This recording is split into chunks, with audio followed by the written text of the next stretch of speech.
smoother, brighter complexion. Egg yolk, rich nutrient content to give moisturize to your skin and also acne scar and dark spot. To maintain hydrating and rejuvenating your skin. And 1 teaspoon olive oil. It also an antioxidant na mas pinoprotektahan ng balat lalo sa palatandaan ng pagtanda ng ating kutis, nagbibigay kinis, flawless skin. At dito nga sa kombinasyon na ating ginamit, napakaganda nito para sa ating mga kutis. Kasama na rin ng lemon zest. Kakaibang aroma, kakaibang dala, mabango at mayaman ito sa nutrients para sa balat natin. Na nagbibigay brightening, lightening na tumutulong sa appearance of dark spot. Na nagbibigay exfoliate, natural acidity, nagbibigay brighter, smoother sa balat, tumutulong mag-reduce sa acne at blemishes.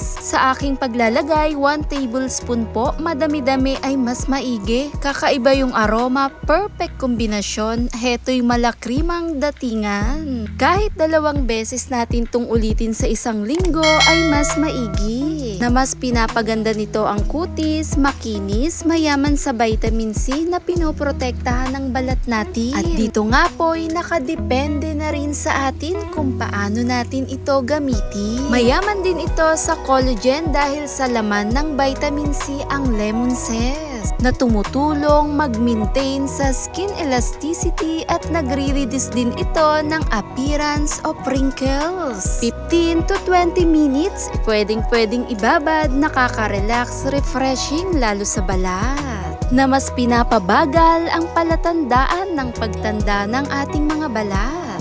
Thanks for watching, guys!